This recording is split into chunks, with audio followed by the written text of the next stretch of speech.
Olá, graça e paz. Esse é o programa Texto e Contexto, um espaço onde nós conversamos sobre temas de natureza doutrinária e teológica.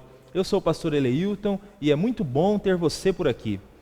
Nesse início de programa, eu queria lhe fazer um desafio, antes da gente começar a conversar a respeito do tema de hoje. O desafio é que você compartilhe o link desse programa, para que outras pessoas também sejam alcançadas e edificadas com o conteúdo que será apresentado nesse programa. Como você já sabe, em todo programa Texto e Contexto, a gente escolhe um tema da Palavra de Deus e junto com alguns convidados nós abrimos a Bíblia Sagrada para conversar sobre esse tema. O nosso grande desejo no Texto e Contexto é o que a Bíblia Sagrada diz e apresenta a respeito dos temas.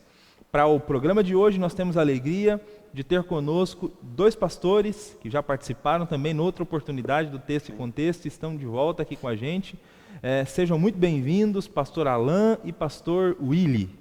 Paz do Senhor, pastor Eleilton, pastor Alain, paz do Senhor a todos os nossos irmãos e irmãs. Satisfação mais uma vez a gente estar junto aqui, que o Senhor nos dê o caminho para interpretar a palavra dele da melhor forma possível. Amém. Paz do Senhor, então, pastor Willy, pastor Eleilton. Eu quero cumprimentar todos os irmãos e irmãs com a paz do Senhor Jesus.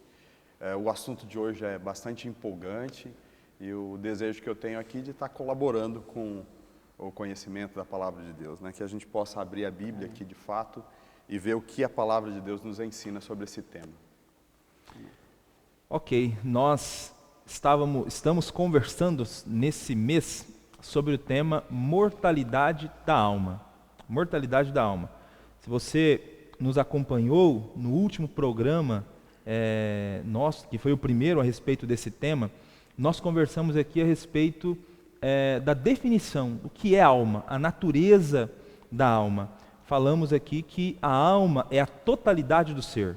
Foi apresentada uma equação com base em Gênesis 2:7, que a alma ela é a fusão entre corpo e espírito, e representa na Escritura Sagrada a totalidade do ser.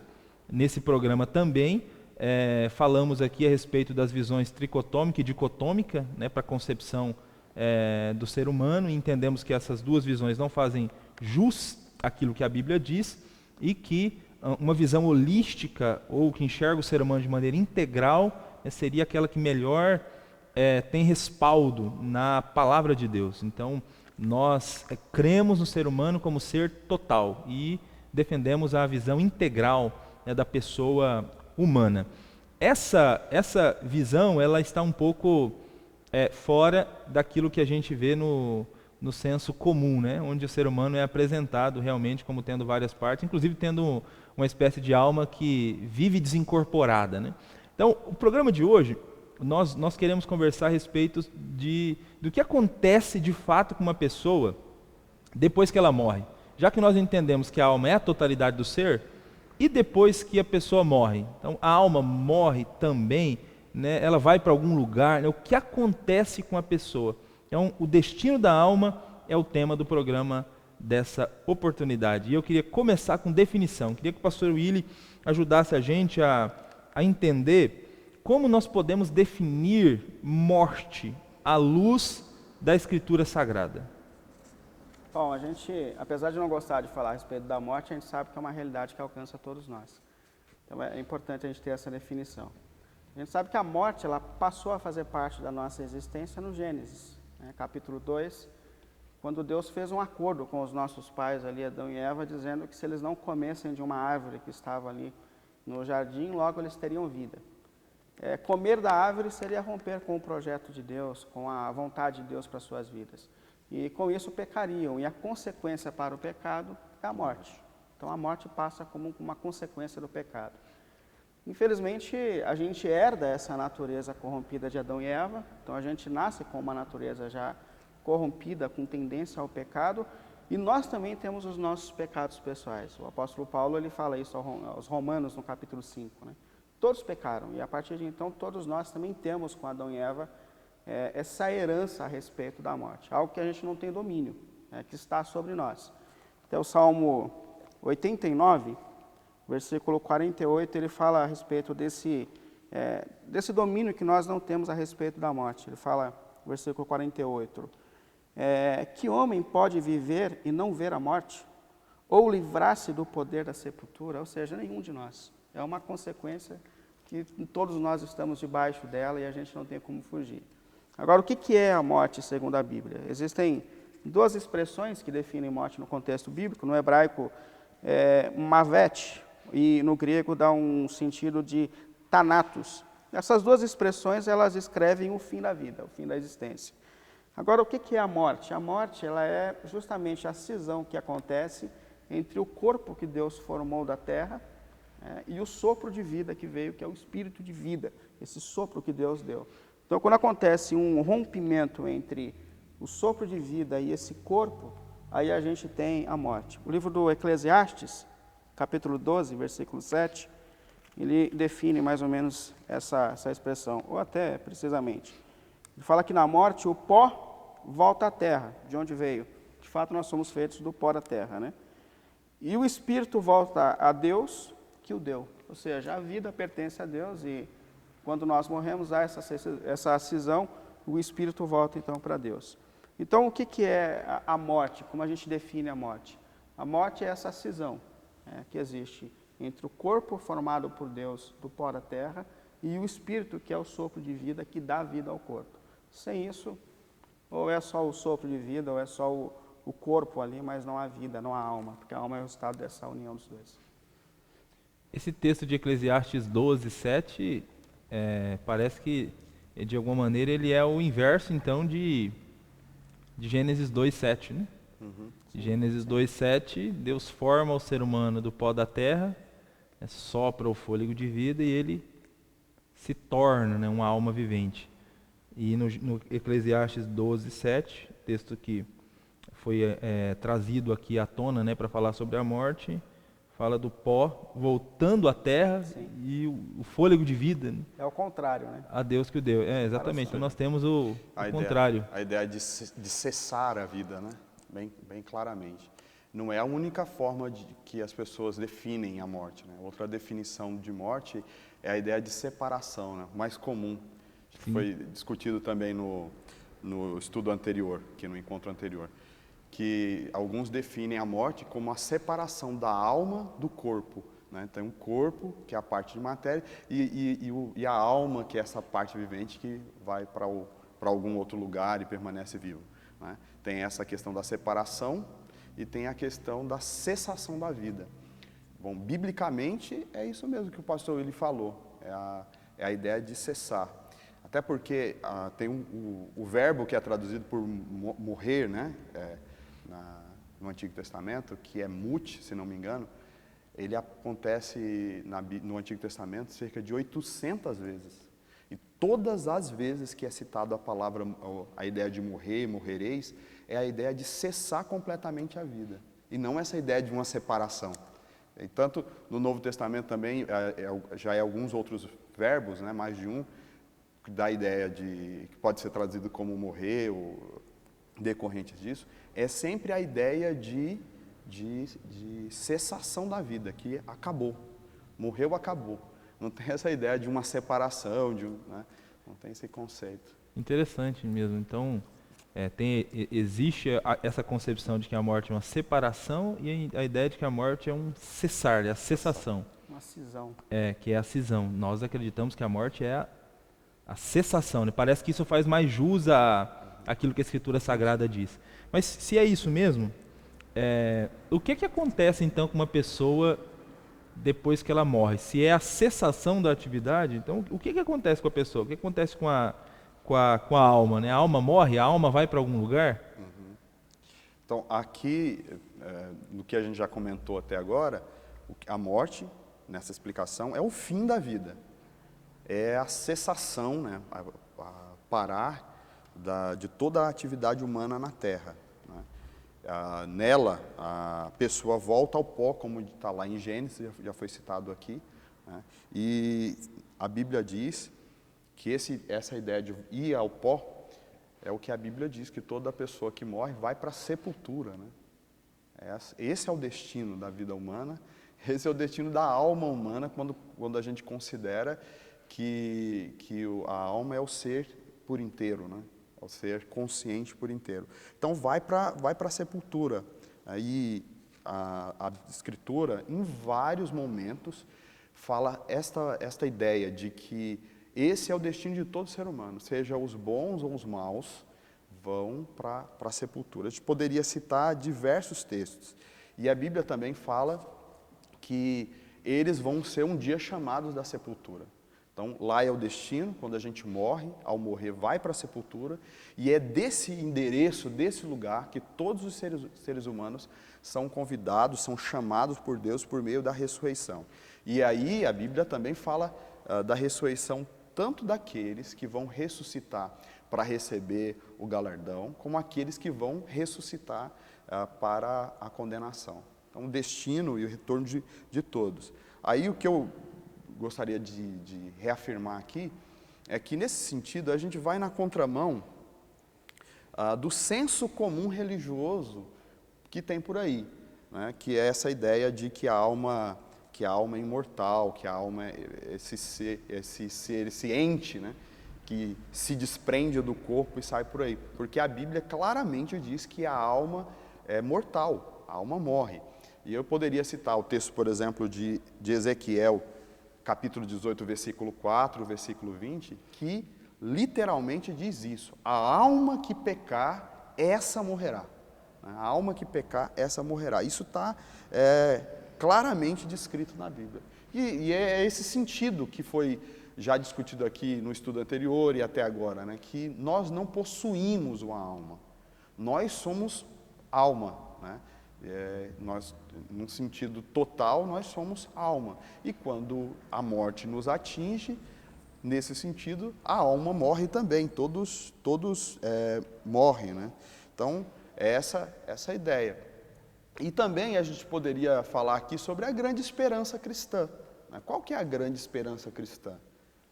O que traz esperança e o que consola, segundo a Bíblia? Não é a esperança de que a alma está em algum lugar bom depois que a pessoa morre. Não é essa. A Bíblia nunca fala isso para a gente, nunca nos consola assim. A Bíblia nos consola por meio da ressurreição. Eu quero até citar esse texto aqui, que é o texto bem conhecido sobre a ressurreição, que está aqui em 1 Tessalonicenses, no capítulo 4, versículo 13 a seguir. Vou mencionar algumas partes desse texto aqui. O versículo 13 diz assim: todavia, irmãos, não queremos que sejais ignorantes com relação aos que já faleceram, para que não entristeçais demais como aqueles que não têm esperança. E aqui, nesse texto, o apóstolo Paulo começa a descrever o que vai acontecer na vinda de Cristo. Então, nós temos a esperança na vinda de Cristo. Ele diz que aqueles que, por ocasião da vinda de Jesus, aqueles que morreram em Cristo, vão ser ressuscitados. Né? Os que estiverem vivos vão ser transformados, mas aqueles que morreram em Cristo vão ser ressuscitados com o soar da trombeta de Deus. E ele descreve como vai ser essa cena da ressurreição. E ele encerra esse texto no versículo 18 com essas palavras: portanto, irmãos, consolai-vos com essas palavras. Então, o consolo e a esperança cristã é a vinda de Cristo.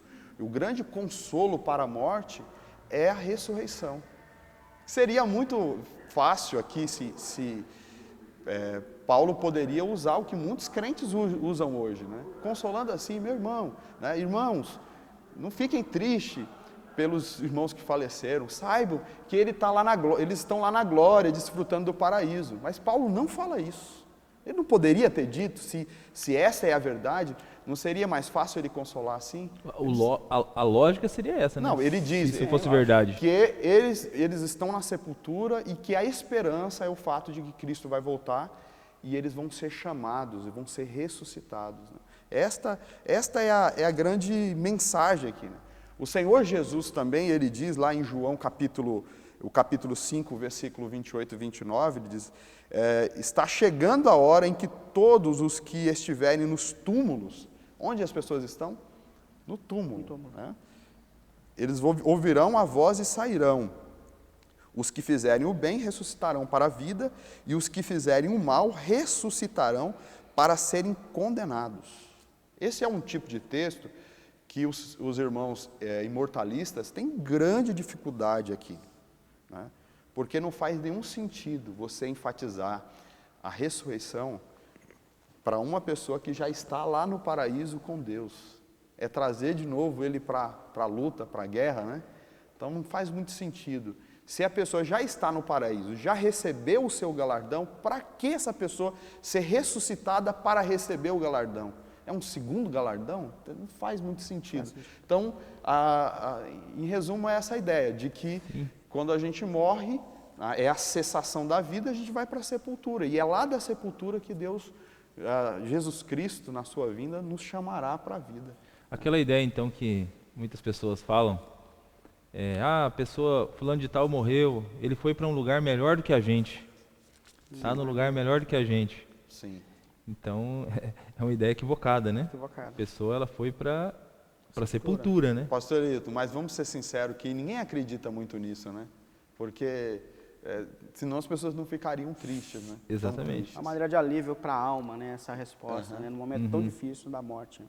Sim, mas de acordo com o que a Escritura diz, né, que a gente viu, não é a maneira a maneira de nós cristãos consolarmos uns aos outros, né? Porque conquanto as pessoas estejam tentando achar alento, é um alento que não reflete uma verdade da Escritura, né? A nossa grande esperança é a ressurreição.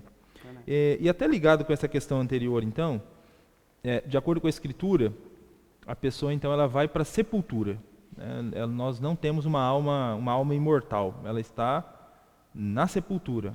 Ela está ali aguardando o dia da ressurreição. Mas só para frisar e para ficar claro, esse período aqui, ó, entre o momento em que a pessoa morre e o momento em que Jesus vai voltar para que ela ressuscite, esse período aqui, esse estágio intermediário, né?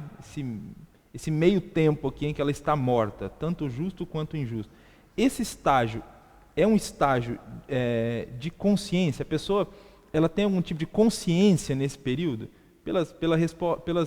Por tudo que a gente já falou até agora, parece que não, né? Mas para frisar e para deixar claro isso, pastor William, ajuda a gente aí em alguns textos bíblicos que falam sobre esse período intermediário aqui e se há consciência aqui ou não nesse período. A Bíblia ela compara a morte com o sono. Isso é muito comum. Lembro quando no Evangelho de João, capítulo 11, quando o Senhor Jesus recebe a notícia da doença de Lázaro, e ele sabe que Lázaro depois morre. Jesus estava consciente da morte de Lázaro. E ele fala para os seus discípulos assim, vamos lá porque o nosso amigo Lázaro dorme. Os discípulos não entenderam muito bem. Aí ele é muito nítido dizer, não, ele está morto. Então até o próprio Senhor Jesus comparou a morte com o sono, né?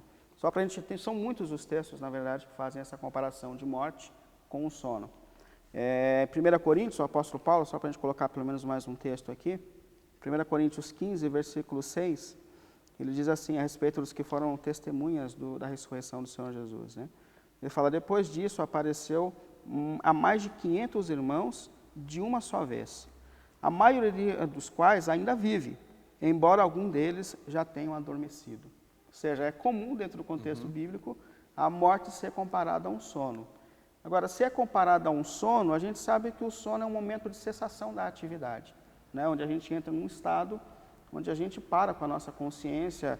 Quando a gente está dormindo, não é o momento da gente, ou não era pelo menos para fazer os nossos projetos, não era para a gente não tem consciência a respeito da vida que está ainda acontecendo fora disso. Então, o momento da morte é comparado a um sono.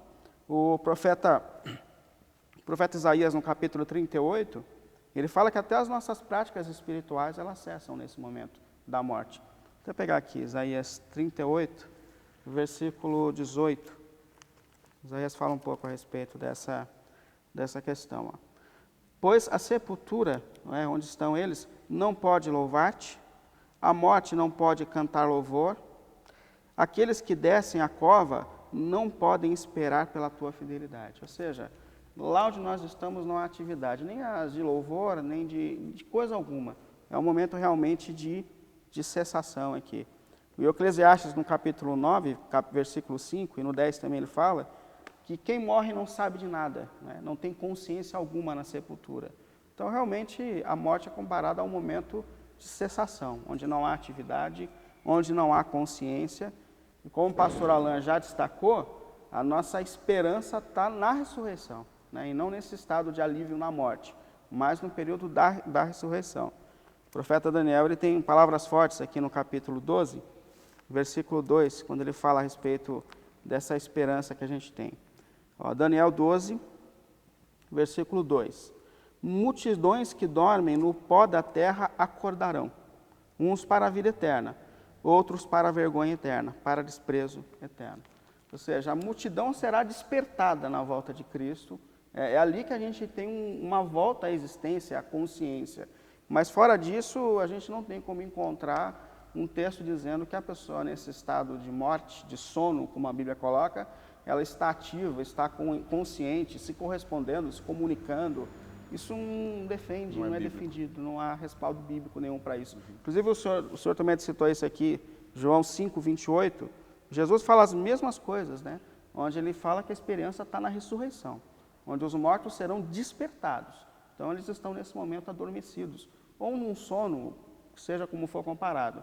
Mas a gente sabe que é um período onde não há nenhum tipo de atividade, de manifestação de corresponder ou de agir diante de alguma coisa, porque eles estão numa pausa da sua existência de fato. Se é um estado de inconsciência, então nós poderíamos afirmar que essas pessoas que morreram, elas também não têm, então, uma noção de tempo, de cronologia. Não. Então, alguém que morreu, que morrer há 10 anos da volta de Jesus, né? Numa hipótese, com alguém que morreu há 4.000 anos antes desse acontecimento, é indiferente. É indiferente. Então, para a pessoa que morreu, para a pessoa que faleceu, vai ser quase que um evento, como ela não tem consciência de tempo, né? Vai ser quase que um evento assim, morreu e pouco tempo depois ela já vai... Se todos vão despertar, como diz esse texto de João 5, todos vão ressuscitar. Então ela morreu e tal, ela acorda algum tempo depois, já para se deparar com alguma coisa, né? Com o destino dela. Essa é uma linguagem bíblica bastante significativa, né? A questão do sono. Primeiro é a ideia de que há uma inatividade, sem consciência, é um período sem consciência. Mas esse sono também tem a ver com uma questão de esperança, no sentido de que se você dorme, uma hora você acorda. Sim. Quer dizer, a morte não é para sempre. E uma hora alguém vai acordar. Até os justos e os injustos, né? E essa questão do lapso do tempo que você falou, né? Que quando você morre, você não entra mais no sono, você não tem consciência de quanto tempo, né? Às vezes a gente se perde, dorme um pouco a mais, né? Se perde porque a gente não tem noção do tempo. Verdade. E essa metáfora para a morte é muito interessante também, porque a Bíblia fala que aqueles que são em Cristo, no abrir e fechar de olhos, eles vão ver a glória do Senhor. Você piscou, morreu, né? Isso aqui, rapidamente você já vai estar com Cristo, ele já vai estar aparecendo. Pode ter passado anos ou séculos, Sim. mas a morte tem essa ideia de lapso de tempo que você não sabe, né? É interessante a gente pensar que não tem diferença para a gente e para Abraão, por exemplo. Sim. Né? Nós seremos despertados numa mesma realidade, né? A sensação é a mesma diante de tudo que passou. É incrível, né? Depois de tantos milênios, a gente tem o mesmo encontro, né? Isso aí, só Deus mesmo para fazer essas coisas, né? Bom, eu acho que talvez pode ser que os irmãos aqueles que estão nos acompanhando, possam estar se perguntando se a Bíblia Sagrada ela mostra que o ser humano é um ser total, que a alma não é imortal, né? Que a pessoa morreu, ela vai para a sepultura e ela entra no estado de inconsciência, não é consciente esse período. Então não existe imortalidade da alma, mas já foi dito aqui em algum outro momento que essa é a crença, né, que é a crença mais popular, né? Inclusive até mesmo dentro do cristianismo, né? A maioria acredita nessa imortalidade da alma. Se não é bíblico, de onde é que veio então essa ideia de que a alma é imortal? Qual a origem dessa crença relacionada à imortalidade da alma? A resposta é da Bíblia. não é bíblico, Mas mas está na Bíblia. Está na Bíblia. A primeira pessoa que falou sobre a imortalidade da alma foi lá em Gênesis, no capítulo 3, o versículo 4. Olha o que está escrito lá, diz assim: e disse a serpente à mulher. Quem é a serpente aqui? Satanás, né? Ele diz assim: certamente não morrereis. Na verdade, Deus sabe que no dia em que comer desse fruto, abrirão os olhos e sereis como Deus, conhecedores do bem e do mal. Então, essa origem, a origem dessa crença na imortalidade é uma origem satânica, diabólica, né? É duro falar isso, mas é real e é bíblico. A primeira vez quem disse isso foi o próprio Satanás. E ele disse: ó, vocês não vão morrer, na verdade vocês serão como deuses. E não no fundo assim, principalmente de algumas religiões, ensinam que quando você morre, a alma se desprende e que o corpo inferioriza a alma, né? Então a alma se liberta, nós somos imortais, né?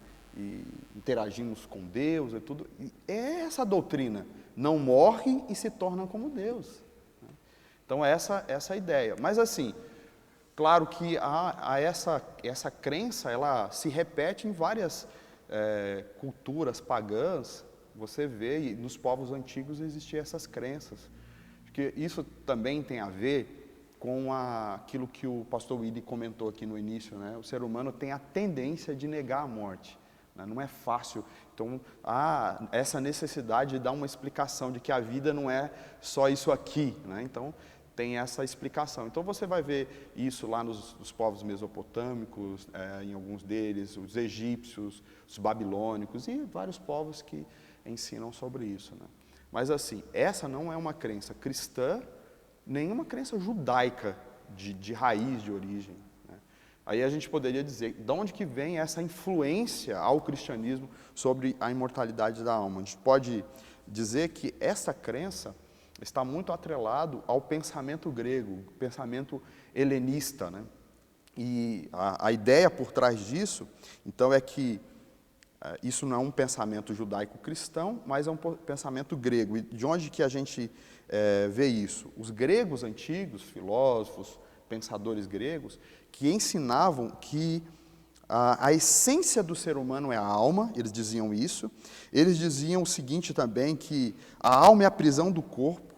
Eles acreditavam que o corpo é algo desprezível, algo perecível, efêmero, enquanto a alma é o lado perfeito, sublime, o lado belo do ser humano, e que quando acontecia a morte, na verdade, era a libertação daquilo que era belo dentro daquilo que era uma sepultura, né, uma prisão, que era o corpo. Então, o corpo é desprezível, o que é belo é a alma. Então, quando a pessoa morre, se desprende essa alma, né? Então, até no estudo doutrinal, lá no estudo, lá acho que é o 6º estudo, vai tratar sobre isso, né? Um dos estudos lá do doutrinal, vai dizer que a ideia da alma imortal, esse pensamento que influenciou o cristianismo, vem lá dos cultos antigos, né? Das comunidades rurais da Trácia, onde se praticava o culto ao deus Orfeu, né? Que era o deus do vinho.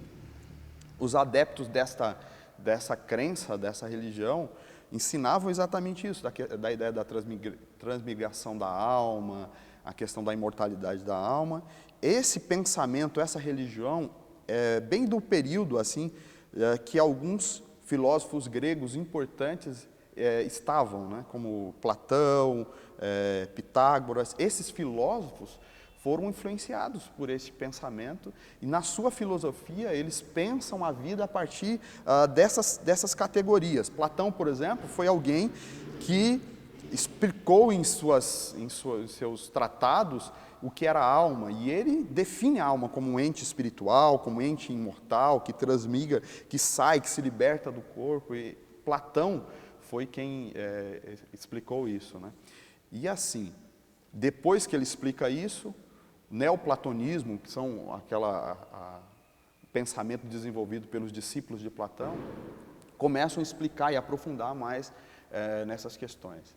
E é importante se tratar disso porque a gente sabe que no início da igreja cristã, durante a história da igreja cristã, lá por volta do quarto século, os pensadores da igreja começaram a consultar a filosofia neoplatônica, o platonismo, como uma maneira de explicar a fé. E eles foram influenciados por essa filosofia. E a partir daí, isso é trazido para a teologia cristã. Filósofo, teólogo como Santo Agostinho, Agostinho de Hipona, ele começa então a pensar a fé cristã com base no pensamento platônico e ele começa a trazer essa crença para dentro da igreja. Então, Santo Agostinho mesmo, ele vai explicar a alma agora nessas categorias platônicas, imortal, e que se liberta do corpo e tudo. E que é um problema, pastor Eleito, pastor Willy, porque é o período que a gente entra na Idade Média.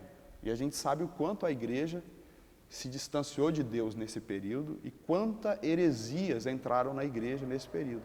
Por conta desse pensamento equivocado, a gente sabe, por exemplo, que aí começou a intercessão pelos santos, né? A intercessão pelos mortos, o clamor aos santos, o pedido de intercessão dos santos. Começou a crença, por exemplo, no purgatório.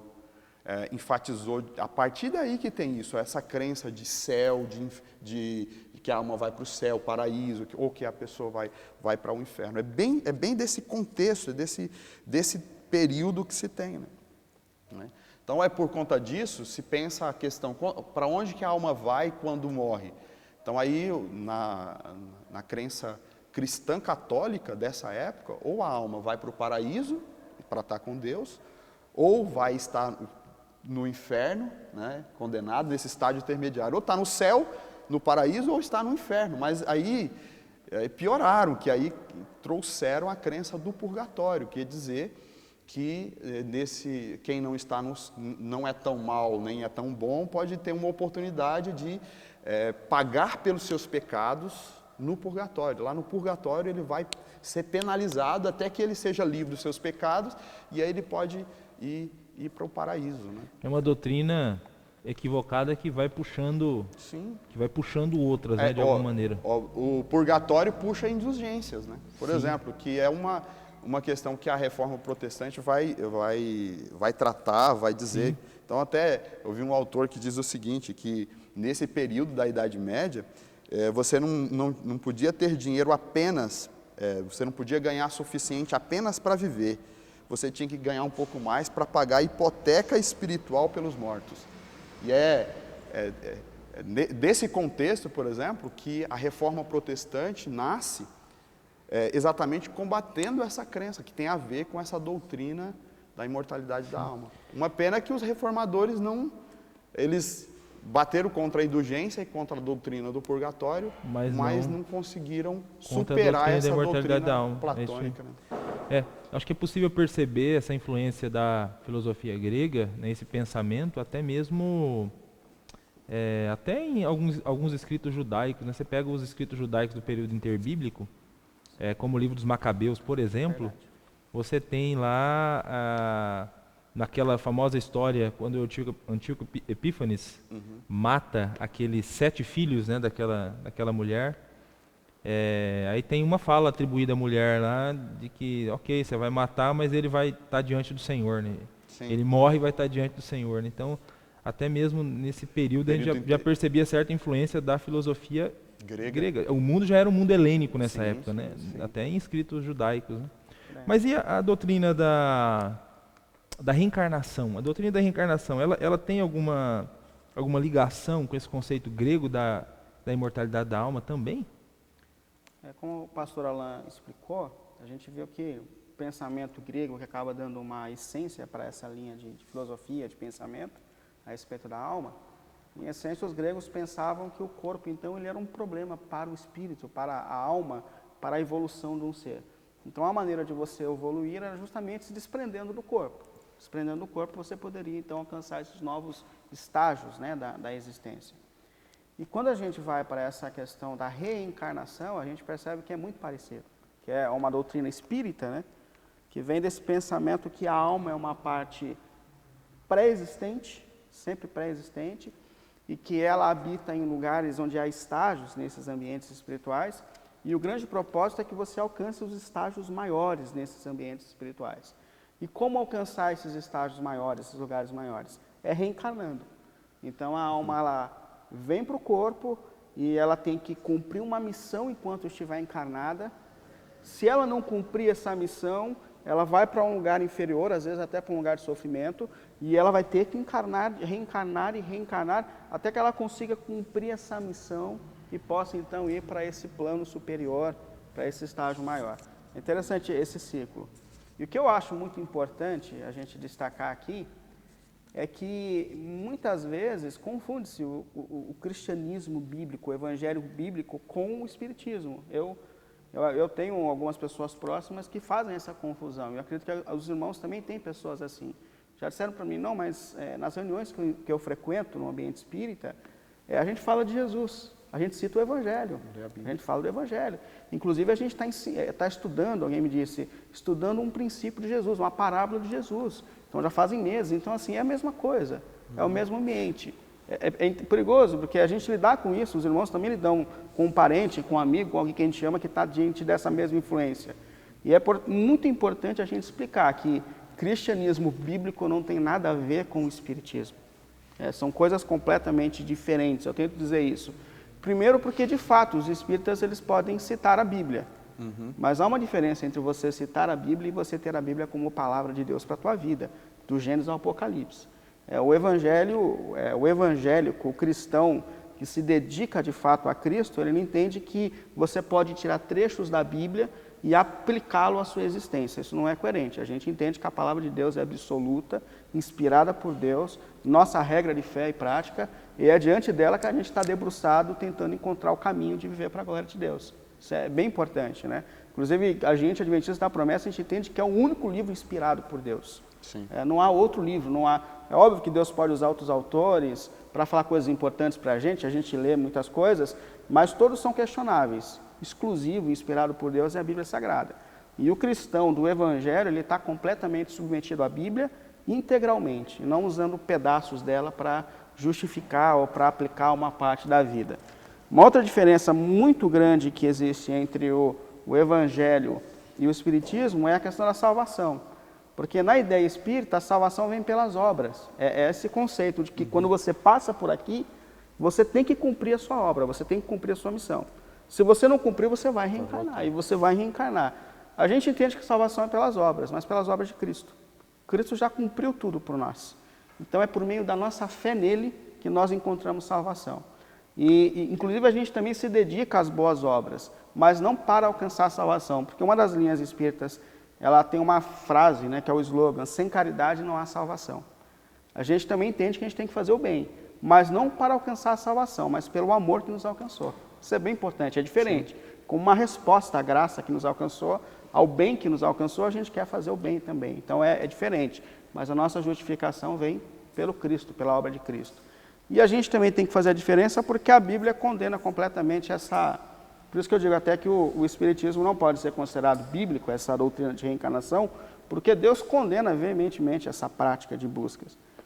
Deixa eu só ler um texto aqui em Deuteronômio 18, versículo 10, a partir do versículo 10, que ele diz assim, não permitam que se ache alguém entre vocês que queime em sacrifício o seu filho ou a sua filha, que pratique adivinhação, ou se dedique à magia, ou faça passágios, ou se dedique à magia, ou que seja médium, ou consulte espírito de mortos. Ou seja, isso é completamente, não permita, ele até continua assim, o Senhor tem repugnância de quem pratica essas coisas. Então isso é completamente condenado. Então se eles usassem a Bíblia de uma maneira integral, como a gente usa, jamais essa prática seria aplicável a uma caminhada cristã. E outra coisa que é importante também, que a gente viu, que o texto de Hebreus 9, 27, ele diz assim, cabe ao homem morrer uma só vez e aí já vem o juízo. Então não há outras oportunidades, como se prega nesse ciclo, né, de você morrer, não deu certo, você vem de novo. Não, você teve essa chance. A partir disso, não há mais. Se não há mais atividade na morte, logo quando a gente morre, nós já estamos julgados a partir da nossa fé, da nossa atitude em Cristo ou não. São bem taxativos, né, esses textos bíblicos sim. a respeito desse assunto. Mas é curioso, né, como uma doutrina equivocada vai puxando outra e montando essa roda de doutrinas, né? Uma coisa interessante sobre a questão do espiritismo é que é uma doutrina muito lógica. Sim. Segue princípios da racionalidade humana. Você vê, tem a questão das experiências, né? Muitos espíritas se baseiam em pensamento filosófico, tipo a filosofia platônica, né?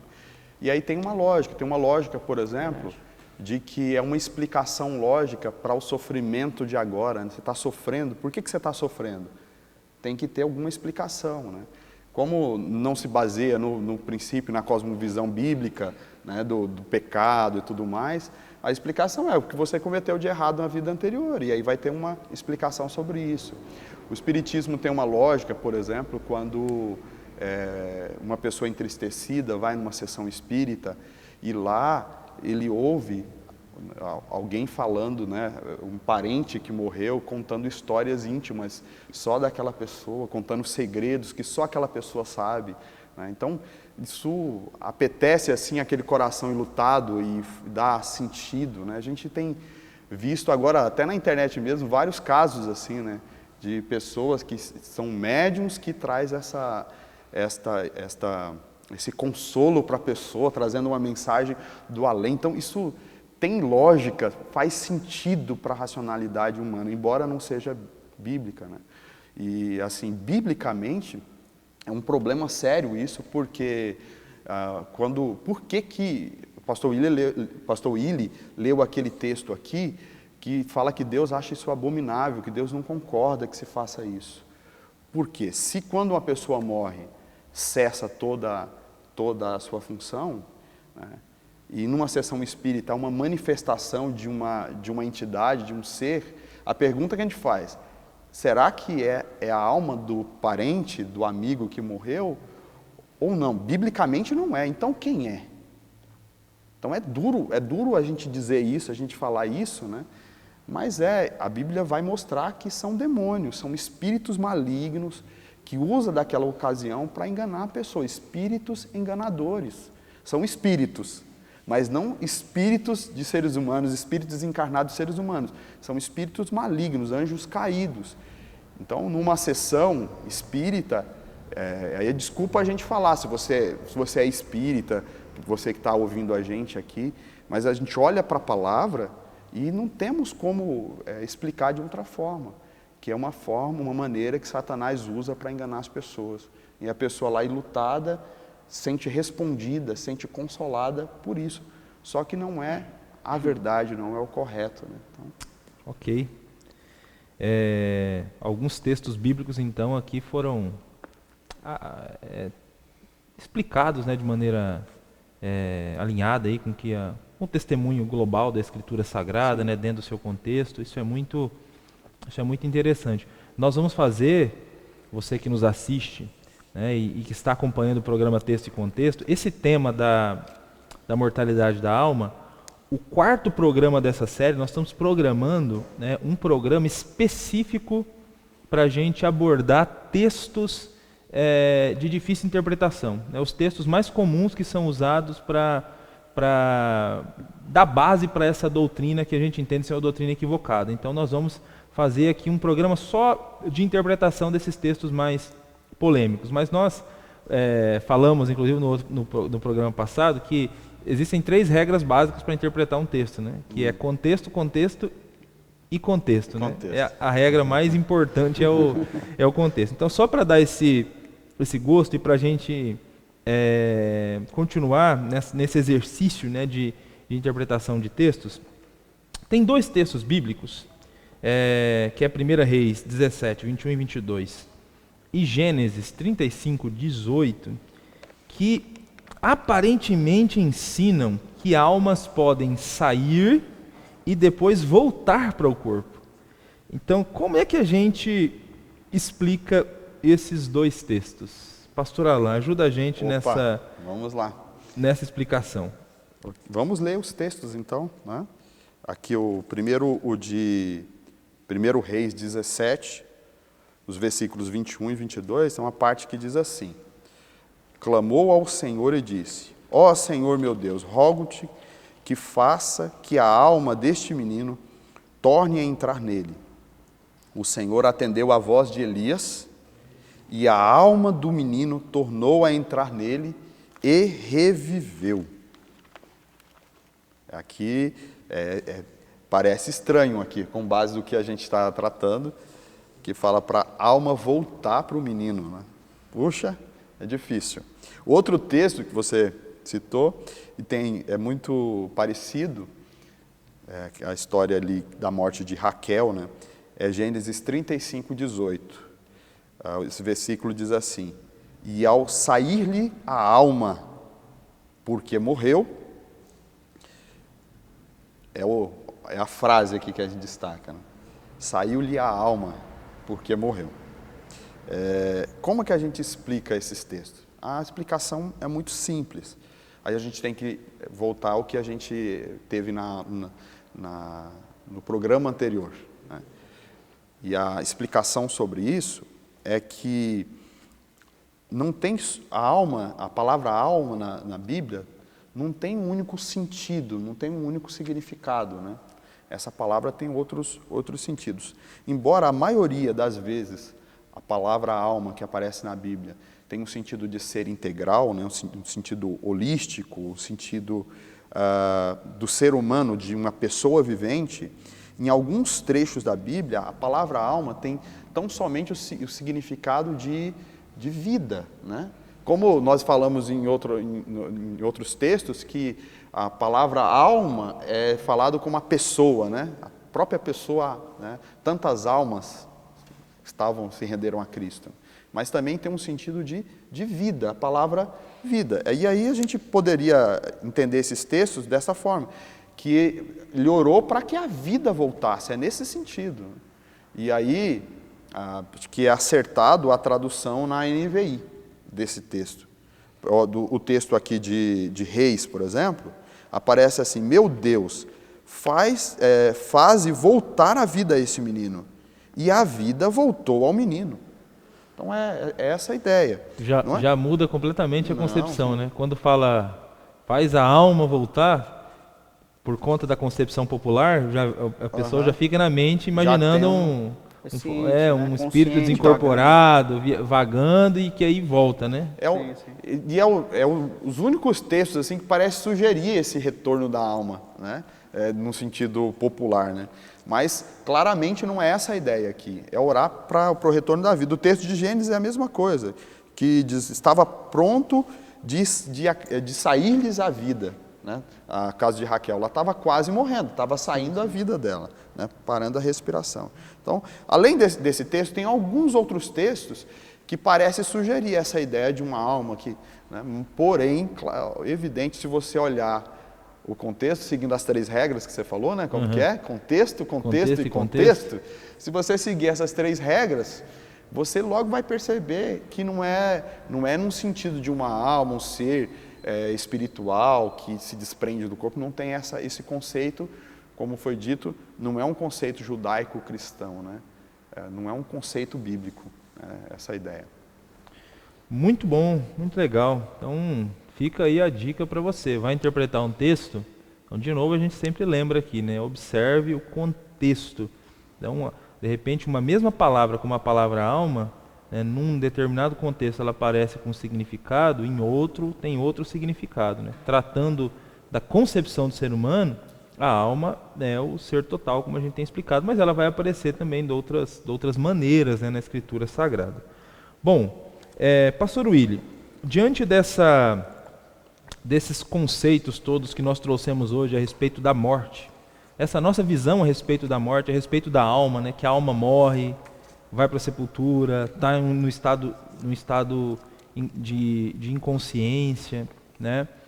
Que desafios essa concepção traz para a gente? Que desafios práticos para a nossa fé e para a nossa caminhada cristã essa concepção traz? Essa é a questão, né? Porque quando a gente cai para essa realidade bíblica, muitas das esperanças que nós naturalmente tínhamos, elas caem por baixo, porque mostra para a gente que o tempo é hoje. Essa é a oportunidade que Deus está dando para a gente para construir a nossa história, para a salvação. Eu gosto desse texto do Eclesiastes, no capítulo 9 e 10, onde ele fala assim, ó, o que em suas mãos tiverem para fazer, que o façam com toda a força, pois na sepultura, para onde você vai, não há atividade nem planejamento, não há conhecimento e sabedoria. Ou seja, o que você tiver que fazer hoje, faça dando o melhor de si, né? Se entregue ao máximo, porque esse é o tempo que Deus tem dado para a gente. Esse é o tempo que a gente tem para produzir o que tem que ser produzido, inclusive para focar o que tem que ser focado, né? Jesus, o Senhor, Ele inverte muitas vezes as nossas prioridades, onde nós estamos dedicando toda a nossa força. Ele falou, busque acima de tudo o reino dos céus, a sua justiça, e as outras coisas lhe serão acrescentadas. E ora a gente está focando nas outras coisas e tem esquecido do reino dos céus e da sua justiça.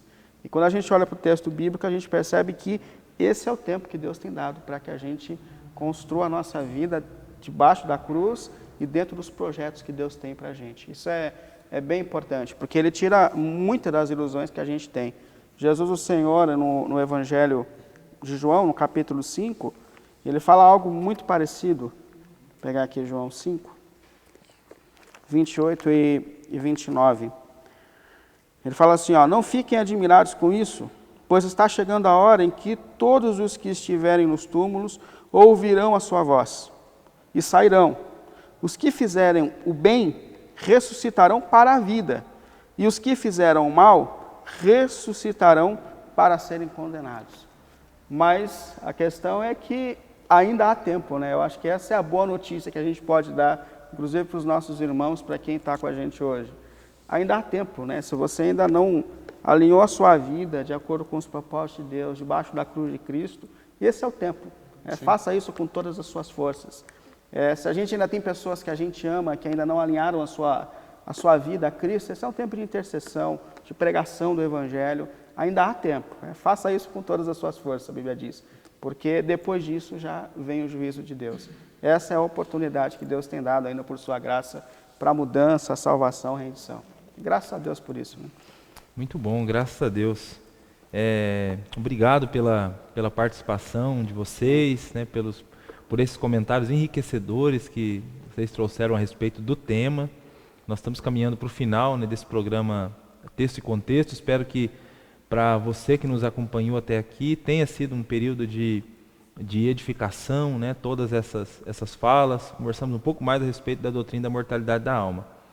Caminhando para o final desse programa, em que a gente tratou, né, com um pouco mais de propriedade das questões relacionadas ao destino da alma, eu queria que o pastor Alain desse uma palavra final para os nossos ouvintes, uma palavra aplicativa, de desafio, né, relacionada a esse tema, e que na sequência o pastor Willy colocasse todos aqueles que nos acompanham, todos aqueles que estão nos assistindo diante de Deus em oração, né, pedindo a graça e a bênção de Deus.